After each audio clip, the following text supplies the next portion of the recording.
History remembers Odysseus as a hero, clever king, fearless warrior, and survivor of impossible things. His name survived because he was not the strongest Greek, but the one who could think like a trap. But legends are often built by removing the shadows from the men we choose to praise. Songs remember the victory, but they rarely stop long enough to ask what victory did to him. What if the Odyssey is not only about survival, but about a hero becoming something darker? To understand the darkness, we must begin where the war ended, outside the burning memory of Troy. This is Odysseus, king of Ithaca, a man sharpened by war and praised for his mind. His greatest weapon was never just a sword. It was strategy, deception, and dangerous patience. His most famous victory was the Trojan horse, a trick so brilliant it also blurred the line between hero and deceiver. Troy ended, but war did not leave Odysseus. It followed him into every choice. So when he sailed from Troy, he carried more than treasure and wounds. He carried the habits of war. All he wanted, at least at first, was to cross the sea and return home. Ithaca was not just land to him. It was Penelope, Telemachus, his throne, and the self he hoped still existed. Far across the water, Ithaca waited with a wife, a son, and a throne left empty. But the sea was not empty. It had gods, grudges, and a memory longer than men. In Odysseus' world, storms were not only weather. Behind them could be a god with a grievance. Their first stop after Troy was Ismarus, land of the Cyclones, where victory quickly turned into plunder. Before the famous monsters, there was already a darker pattern. Victory made Odysseus careless. The Cyclones returned with force, and the Greeks learned that stolen victory can turn quickly into punishment. He warned his men to leave, but hunger, greed, and pride slowed their escape. That delay cost lives, and the journey home began with blood already behind them. This was the first warning. Odysseus could lead men out of danger, but not always out of themselves. After storms pushed them off course, they reached the land of the Lotus Eaters, where danger looked peaceful. Then came an island where danger did not roar. It smiled softly and made men forget. The Lotus Eaters did not attack. They offered flowers that made men forget pain, duty, and home. The lotus did not kill the body. It attacked something worse, the desire to return. A man who forgets home does not need chains. He has already stopped trying to escape. Odysseus saved them by force, because sometimes survival gave no room for gentleness. To save his men, Odysseus had to drag them away from the only peace they wanted. Already, the question was changing. Was Odysseus saving his men or controlling them? From that moment, Odysseus had to be more than a captain. He had to become the will his men had lost. Leaving the Lotus behind, they sailed toward a rougher island where smoke rose from a cave in the cliffs. Then the ships reached another shore, quiet, rocky, and filled with things they did not understand. He did not enter only for food. He wanted to know who lived there and what gifts a host might give. A wiser man might have sailed away, but Odysseus followed curiosity into the cave.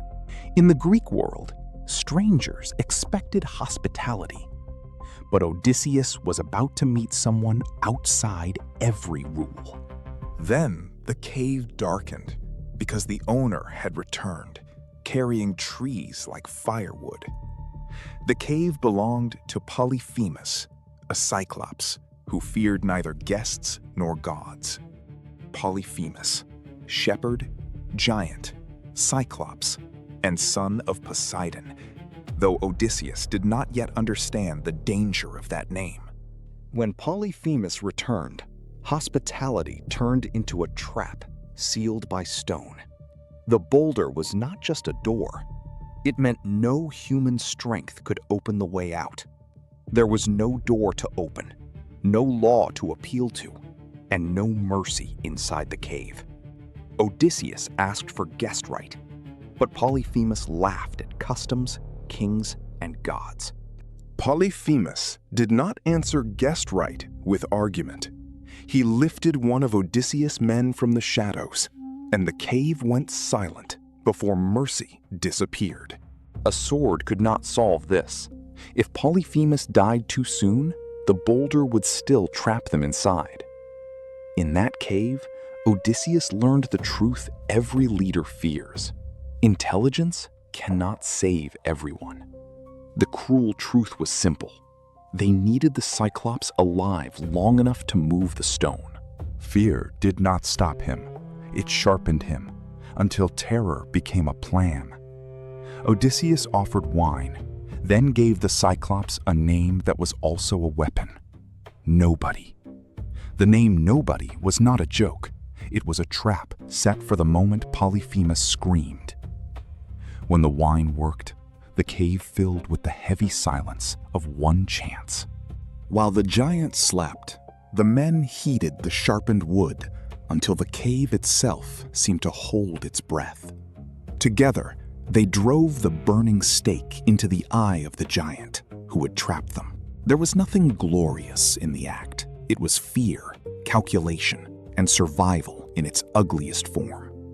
Polyphemus screamed, but when he cried that nobody heard him, no one came to save him.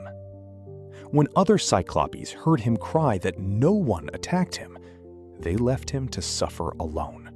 At dawn, Polyphemus moved the stone to let out his sheep, and Odysseus saw the only opening. They escaped, not as glorious warriors, but hidden beneath sheep, crawling out like thieves. This was not the escape of a shining hero. It was a desperate crawl beneath animals. They reached the ship alive. That should have been enough, but pride was still awaken.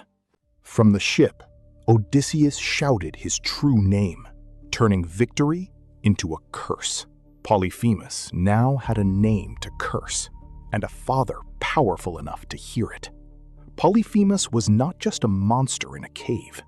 He was the son of Poseidon, god of the sea. Poseidon heard his son's pain, and from that moment, the sea became personal. From then on, the journey was no longer just difficult. It became punishment stretched across the sea. Their next hope came from Aeolus, keeper of the winds, who offered Odysseus a strange gift. For a moment, mercy appeared, a bag of winds that could carry them home.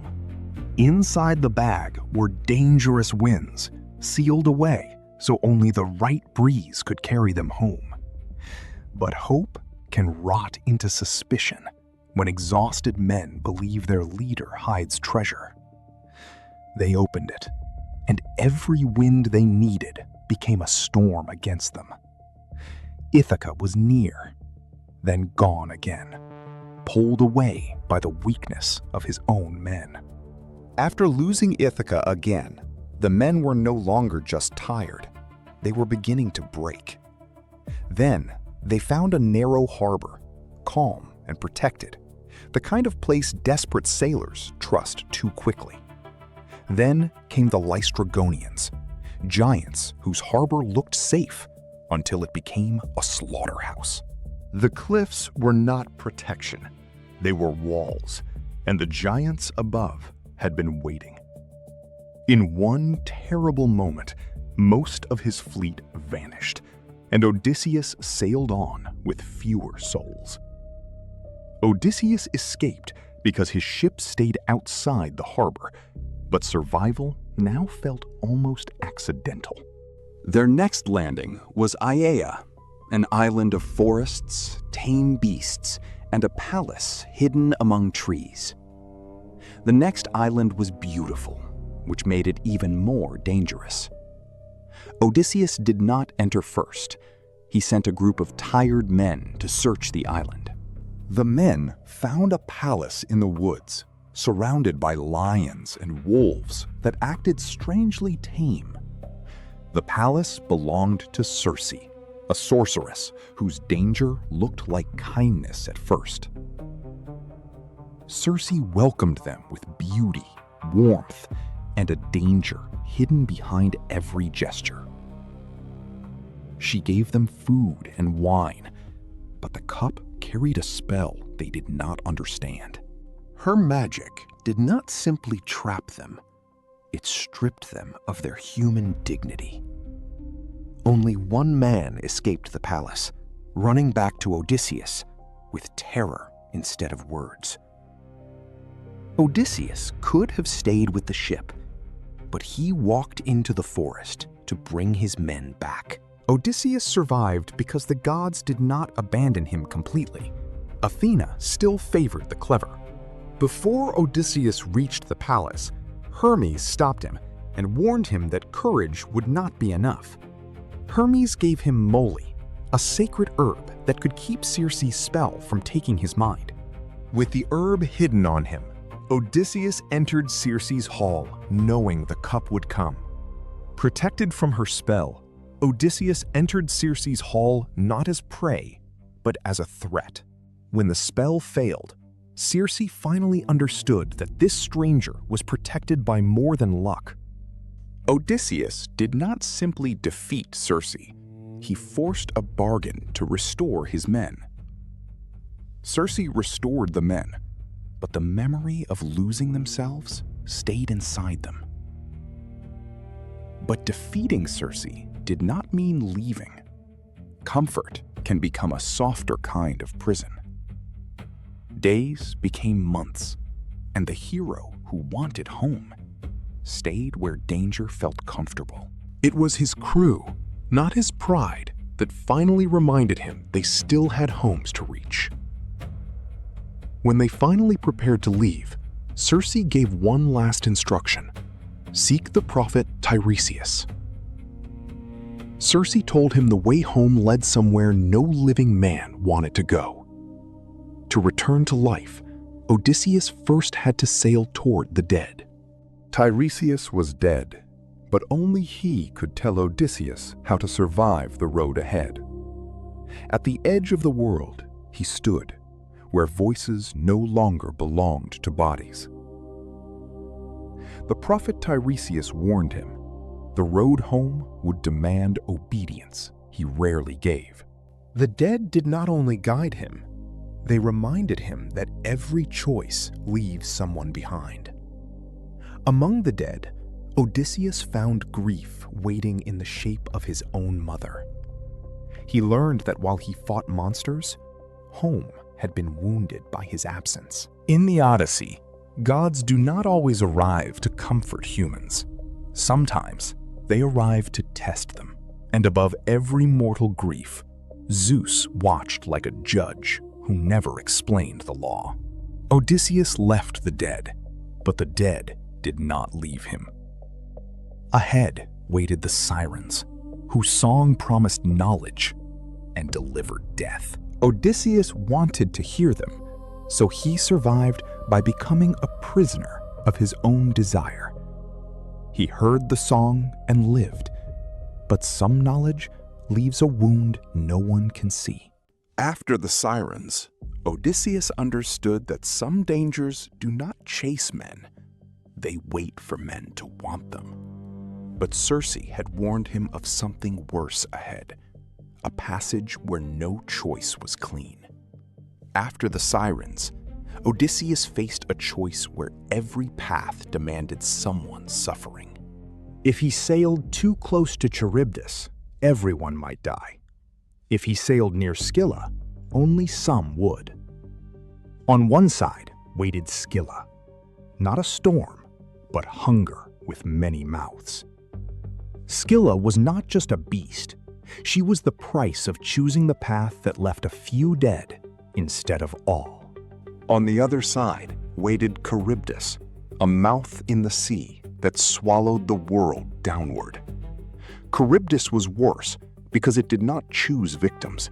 It swallowed the ship, the crew, and the story together. He did not tell his men the full truth because fear might break them before the monster did.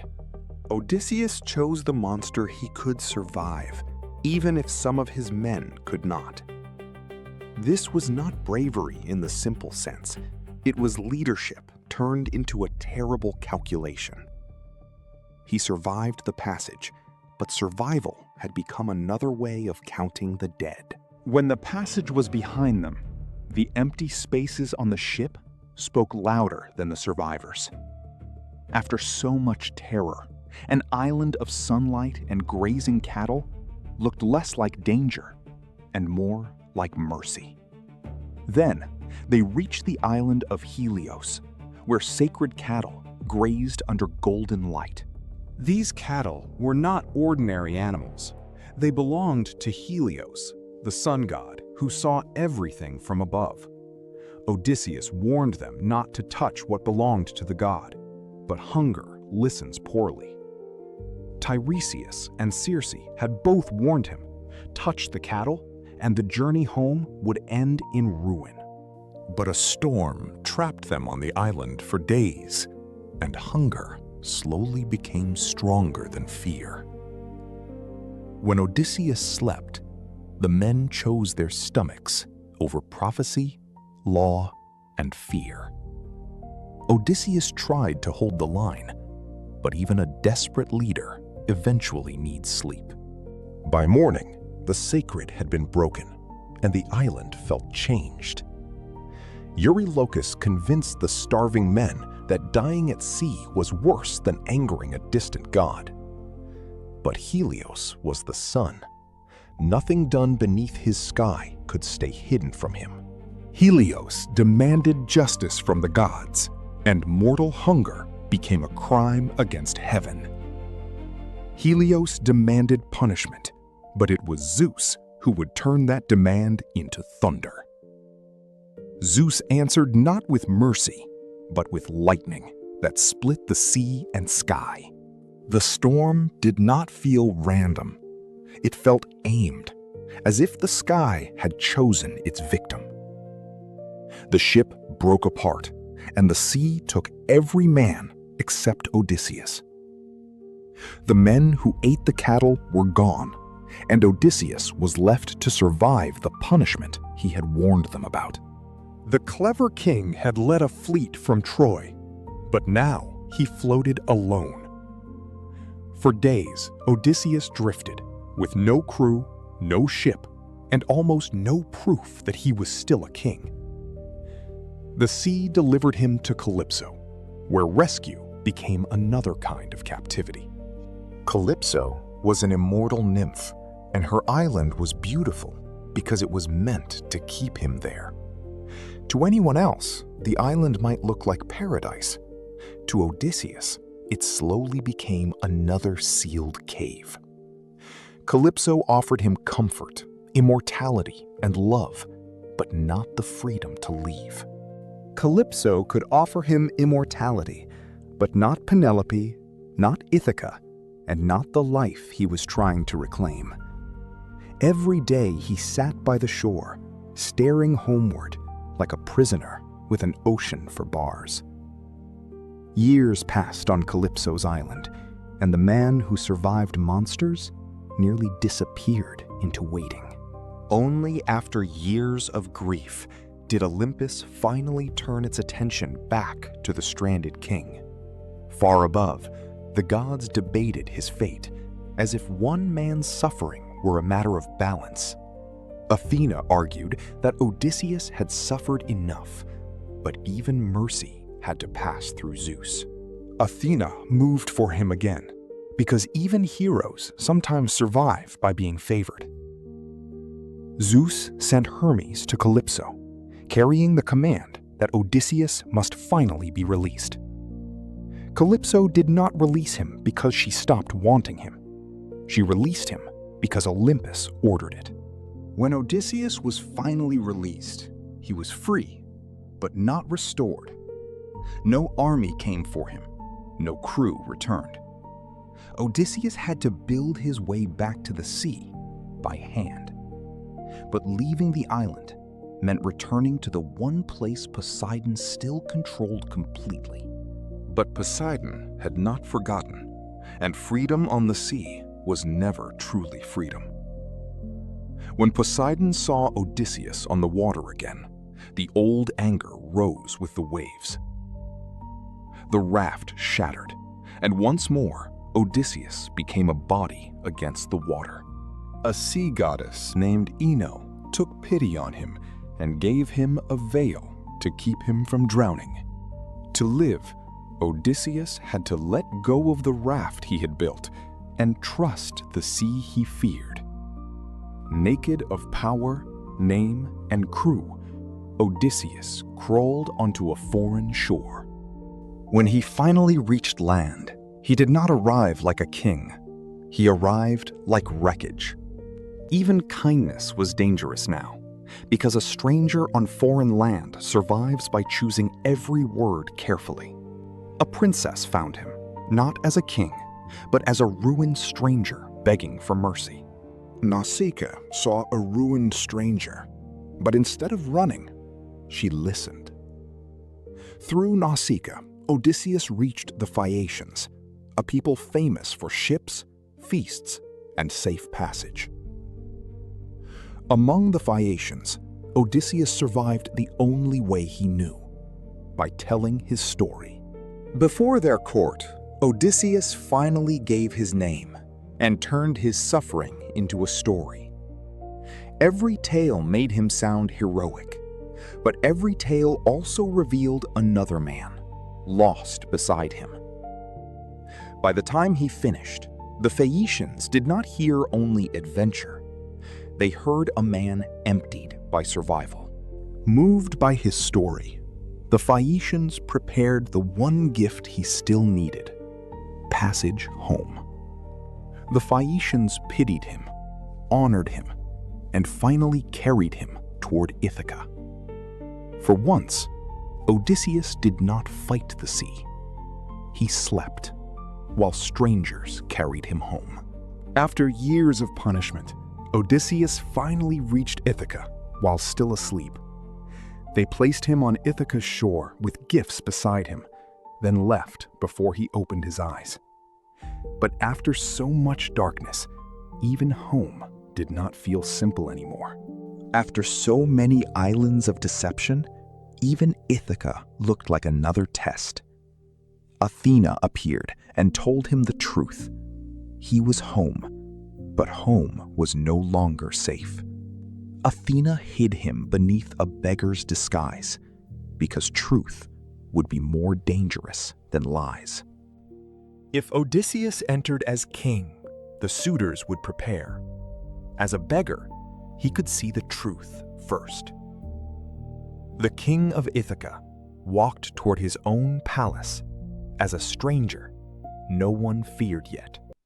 Odysseus had reached Ithaca, but entering his palace openly would have been walking into another trap. Inside his own palace, Odysseus found his home occupied by men who treated absence like death. The suitors were noblemen who filled his home, ate his wealth, and pressured Penelope to choose one of them. Penelope delayed them for years, weaving by day and undoing the cloth by night. Penelope had waited through years of silence, surrounded by men who wanted her crown. Her waiting was not weakness. It was the only resistance left to a queen surrounded by enemies. His son, Telemachus, had grown in the shadow of a father who was almost a myth.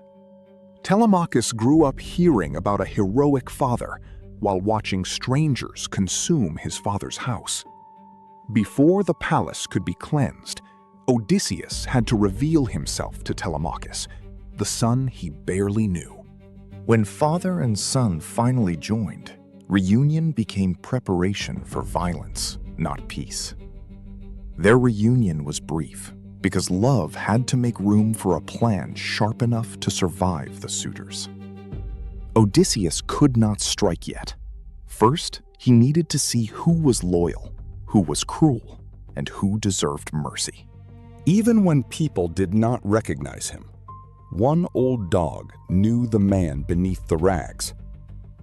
Argos had waited too, and his recognition showed Odysseus what 20 years had stolen. The suitors mocked the beggar, never knowing they were laughing at the storm returning home. Every insult taught Odysseus who these men really were when they believed no power watched them. Odysseus had survived monsters outside himself. Now he had to survive the monster inside. For a man trained by war, patience may have been the most painful weapon of all. Penelope heard of the strange beggar and called him in, hoping he carried news from the world beyond Ithaca. Penelope spoke with the stranger, searching for truth inside a face hidden by suffering. Odysseus told her a careful false story, but inside the lie was one truth: her husband was near. Trapped by pressure, Penelope announced a test. Whoever could string Odysseus's bow would win her hand. Then Penelope brought out the bow, and the palace unknowingly invited judgment inside. This was not just a weapon. It was Odysseus's bow, built for his strength, his hands, and his past. One by one, the suitors failed to bend the weapon of the man they had replaced. At first, they laughed at each failure. Then the room slowly understood the bow was judging them. Then the beggar asked to try, and laughter filled the room one final time. Telemachus allowed it, and in that small decision, father and son moved the trap into place. In his hands, the bow bent easily, as if the house itself remembered him. When the bow bent in his hands, laughter died before anyone understood why. The final test was impossible for the suitors. Shoot through the line of axe heads without missing. Then the first arrow flew, and the beggar vanished from the room. The arrow passed through the axes, and the beggar became impossible to misunderstand. Then the doors were shut, the weapons were hidden away, and the suitors understood the hall had become a trap. What followed is remembered as justice, but in that hall, it also looked like revenge. The suitors had abused his house, but the question remains: when does justice become revenge? The home he dreamed of became another battlefield, and Odysseus became war again. Troy had followed him across the sea, through every monster, and finally into his own dining hall. When Penelope entered, she did not see only a husband. She saw the violence that brought him back. Penelope did not run to him because the man before her was both husband and stranger. Penelope needed proof that this dangerous man was still the husband who knew her heart. So Penelope tested him with the secret only her true husband could know.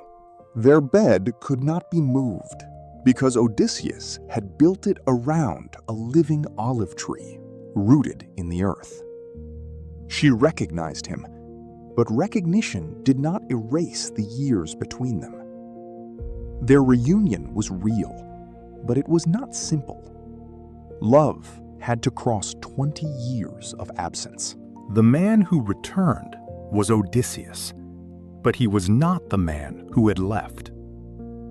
The sea was behind him, but the cave, the storm, and the dead were still inside his mind. This is the darker part of the legend.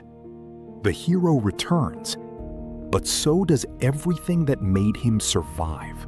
Maybe the real monster was not the Cyclops, the Sirens, or Scylla alone. Maybe the monster was the hero, shaped by every horror he managed to survive.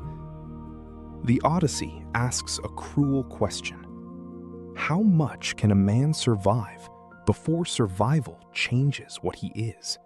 His victory brought him home, but it could not give him back his innocence.